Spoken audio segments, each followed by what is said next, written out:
Então nós vamos começar hoje aqui o curso de Física Geral 3.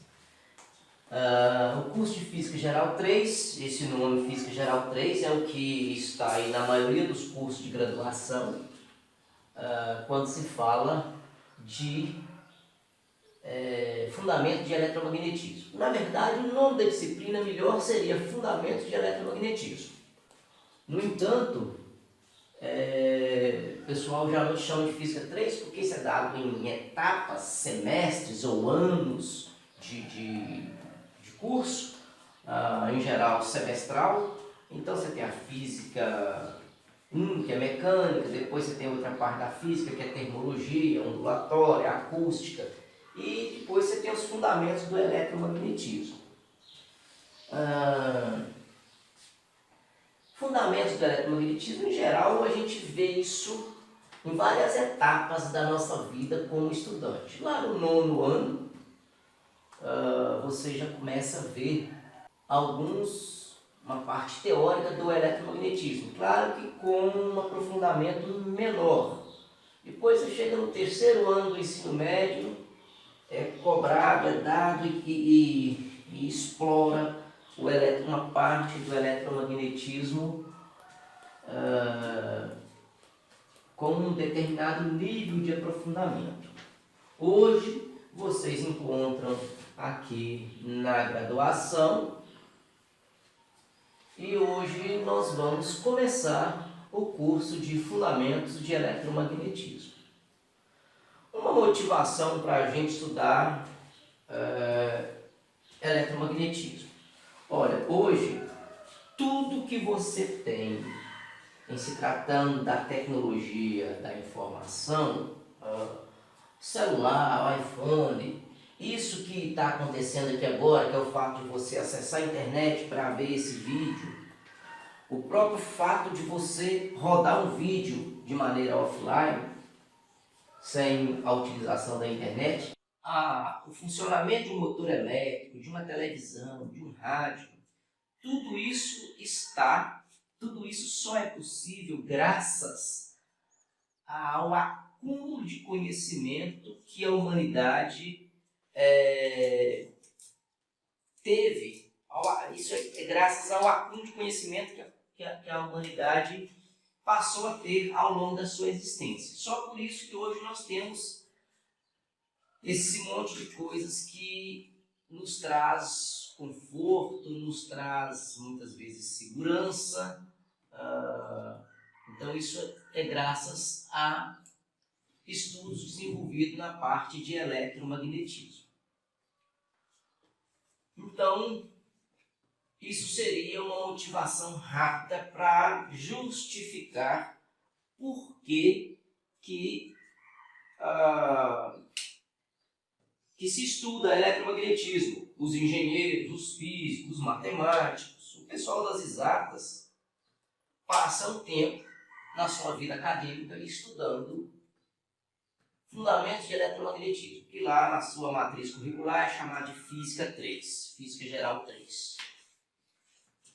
Bom, então vamos começar aqui. Aqui a gente está na parte bem embrionária do curso de eletromagnetismo. Vamos começar então aqui no capítulo 21, onde a gente fala da lei de Coulomb. E hoje nós vamos falar de lei de Coulomb e vamos começar falando sobre a ideia de carga elétrica. Por que a ideia de carga elétrica? Porque carga elétrica não tem nenhuma definição. Se você chegar lá no dicionário e procurar uma definição de carga elétrica, você não vai ver uma definição física de carga elétrica. A carga elétrica é uma propriedade intrínseca das partículas que compõem todo tipo de material. Então, aqui eu escrevi Lei de Coulomb, que é o nome do primeiro capítulo de Física 3. Na verdade, está lá no livro 3 como capítulo 21, nosso livro adotado aí. E chamando a atenção pelo seguinte: quando fecharmos o curso de Física 3, o curso de Fundamentos de Eletromagnetismo, nós vamos reunir 4 equações equações, e essas 4 equações devem ser capazes de devem ser capazes de resumir toda a teoria que descreve a eletrodinâmica clássica. Então nós vamos começar aqui com a lei de Coulomb. Então vamos falar aqui da estrutura da matéria. A matéria, ela é constituída de átomos. E um modelo mais adequado para representarmos um átomo aqui nos fundamentos do eletromagnetismo, o modelo mais adequado seria: você tem um núcleo, o átomo ele vai ser constituído de um núcleo. Nesse núcleo tem prótons e nêutrons, e ao redor desse núcleo você tem esses pontilhados aqui, ó, são as órbitas onde os elétrons vão ocupar. Na verdade, isso aqui é tridimensional. Eu representei no plano aí porque fica mais fácil para entender. Mas o ideal seria assim: você tem um núcleo onde você tem as cargas positivas e os nêutrons, e você tem as órbitas mais ou menos dessa forma, ocupando todo um espaço tridimensional. Aqui eu representei em 2 dimensões para facilitar o nosso entendimento. Então, uma coisa interessante é que esses elétrons, eles ocupam órbitas muito bem definidas. Eles não podem estar a qualquer distância do centro desse núcleo, não. Eles vão estar ocupando uma certa distância R, ou a partir dessa certa distância R vai passar a ter uma outra distância, sendo o elétron proibido de transitar entre uma camada e outra camada. Então ele vai estar nessa camada ou nessa camada seguinte. Mas isso aí não vem muito ao caso nesse momento, não. Então você tem um núcleo, prótons e nêutrons, e no entorno desse núcleo você tem as órbitas onde os elétrons vão estar habitando. Eles vão estar num processo dinâmico aqui num certo ponto dessa órbita. Aqui está a legenda. Essa bolinha com mais é o próton, o elétron esse vermelho com o negativo, e o nêutron, o que não tem nada. Essa história de atribuir ao próton carga positiva, carga negativa, o primeiro cientista que atribuiu positivo e negativo para cargas elétricas foi o Benjamin Franklin. Na época ele nem tinha uma noção, na época nem se conhecia o elétron ainda. Mas naqueles experimentos, conforme você já deve ter visto, eu vou mostrar no decorrer dessa aula aqui, que você fricciona 2 materiais e eles passam a atrair-se, baseado naquele experimento, um experimento daquela natureza, Franklin chegou à conclusão que existia 2 tipos de carga. Ele chamou de positivo, ele chamou essas cargas de positiva e negativa. Ele podia ter dado o nome de carga A, carga B, carga feia, carga bonita, mas enfim, ele chamou de positivo e negativo.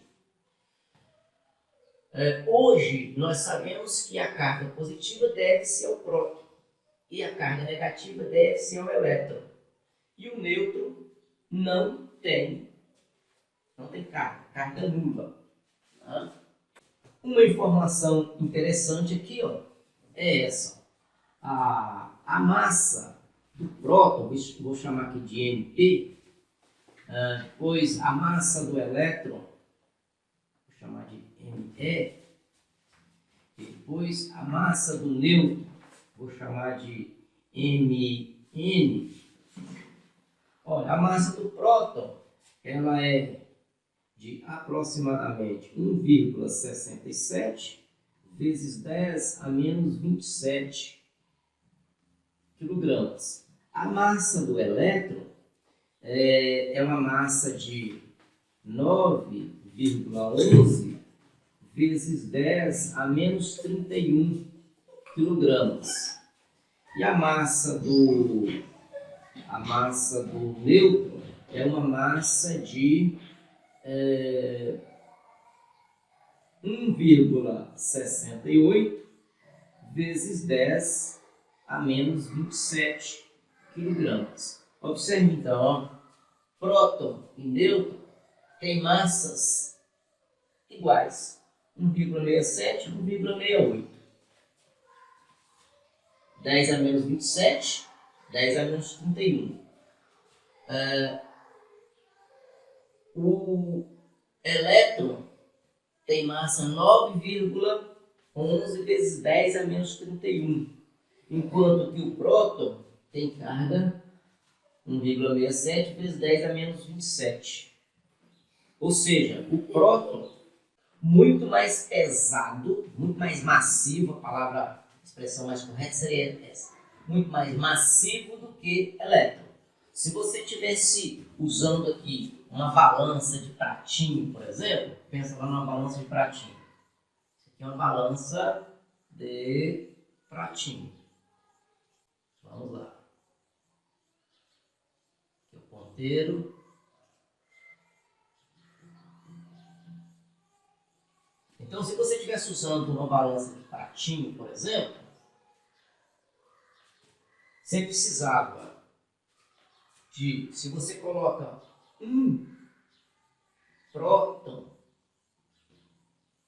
desse lado, você vai gastar aproximadamente 1.840 elétrons do outro lado, para que eles possam equilibrar.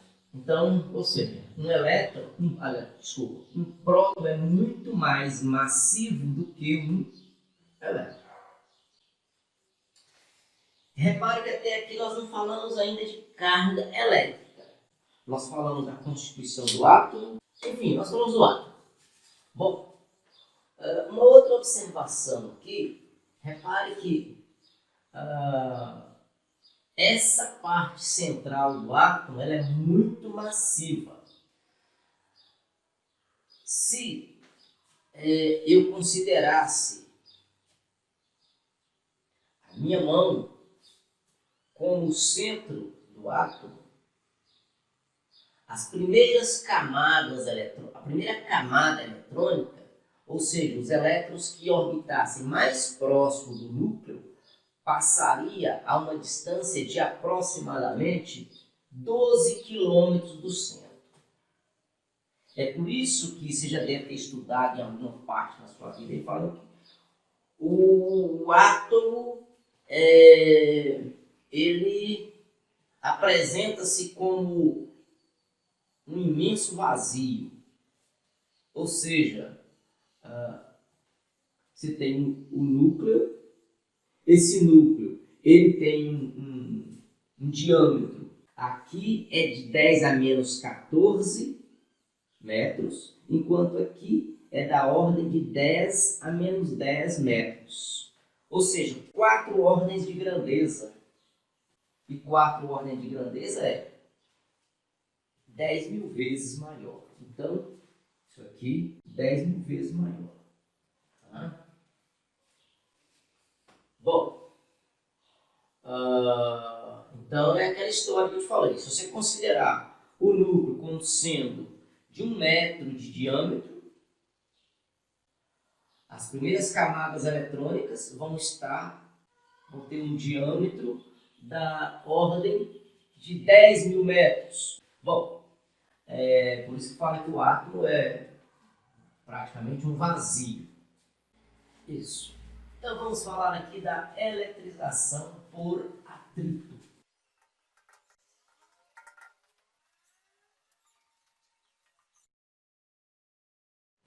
Então vamos lá.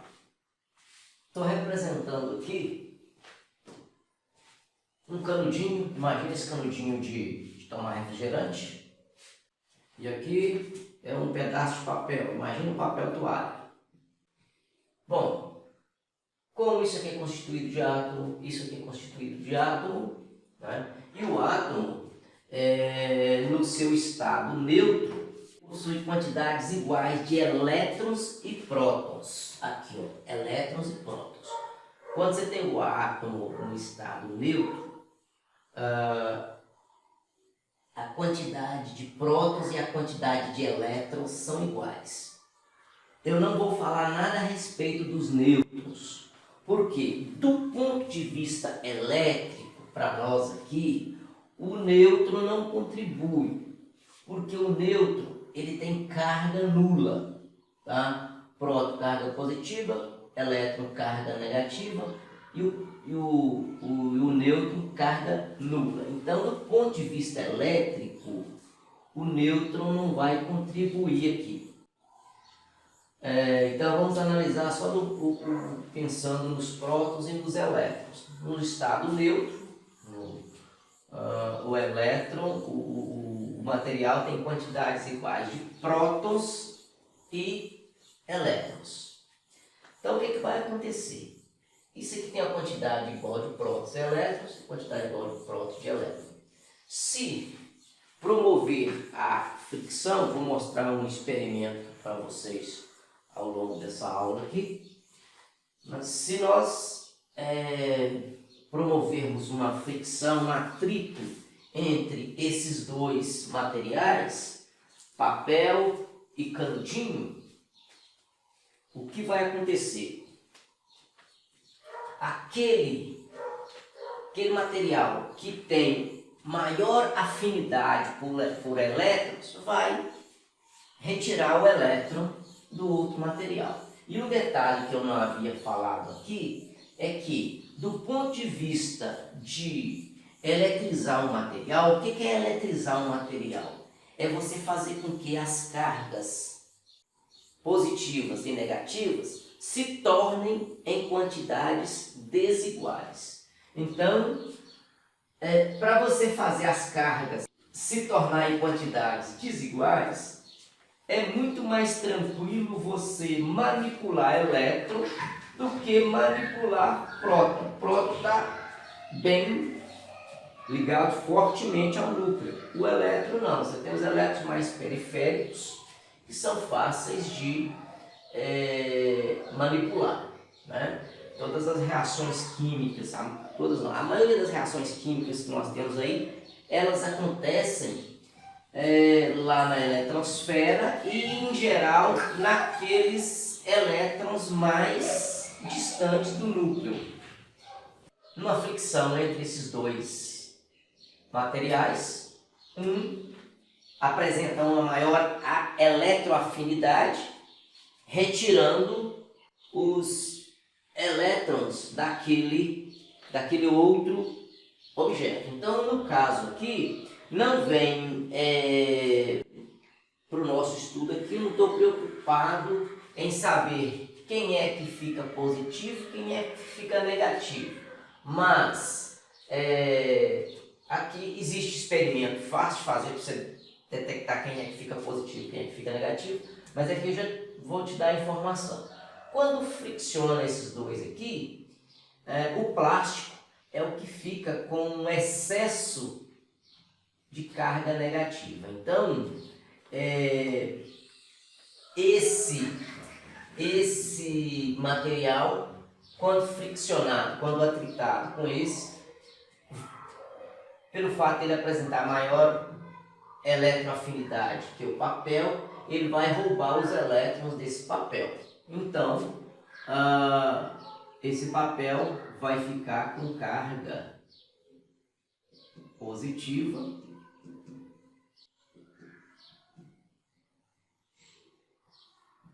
enquanto o canudinho com carga negativa. E se esse material ficou com um excesso de, digamos, 1, 2, 3, 4, 5, 6 elétrons, isso significa que este aqui ficou com uma carência de 6 elétrons. De maneira que se você somar essa carga com essa carga, vai dar 0. Isso a gente chama de conservação da carga. Se nós partirmos do pressuposto que aqui nós temos um isolamento elétrico, ou seja, a interação só ocorre entre esse material e esse material. Se antes esses materiais estavam neutros, carga nula, ao friccionar, esse deixa de ter carga nula, esse deixa de ter carga nula. Mas a soma das duas cargas vai ter que corresponder a uma carga nula.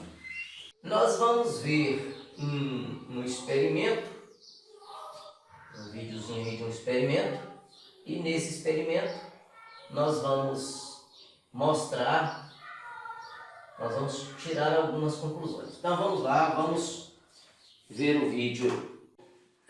Nós vamos mostrar aqui um experimento bem simples de eletrostática, o qual vai nos permitir tirar algumas conclusões a respeito do assunto.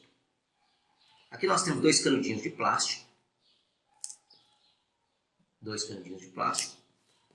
O papel toalha. Simplesmente um suporte para a gente apoiar o canudinho.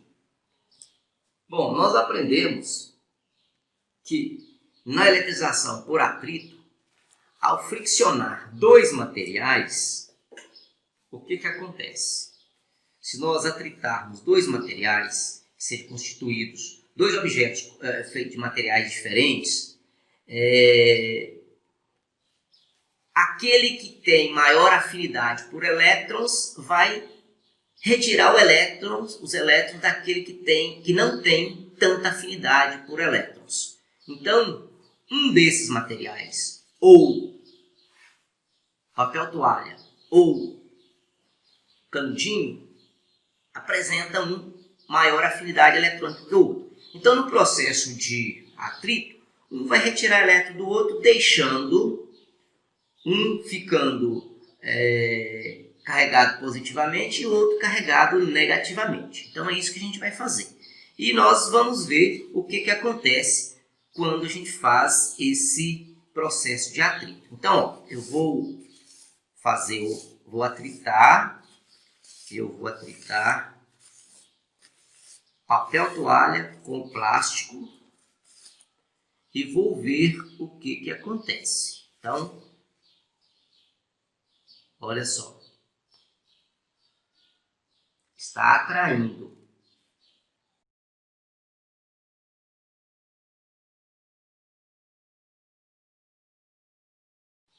Aqui, ó, está atraindo. Então, atritamos, um ficou com carga positiva, outro ficou com carga negativa. Então, ocorreu a atração. Agora, vamos ver o seguinte.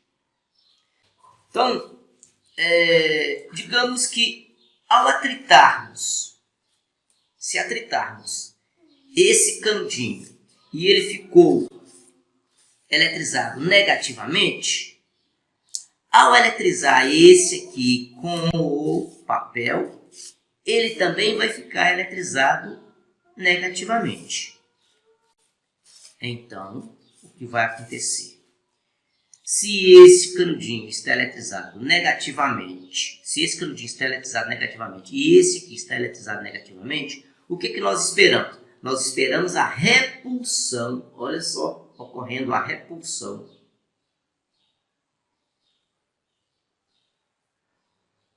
Ó, está ocorrendo a repulsão.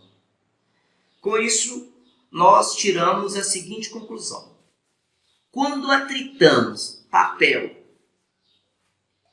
com o plástico, um ficou carregado positivamente, outro ficou carregado negativamente. E aí nós vimos que materiais com carga de sinais opostos se atraem. Então a gente vai concluir que cargas de sinais opostos atraem, enquanto que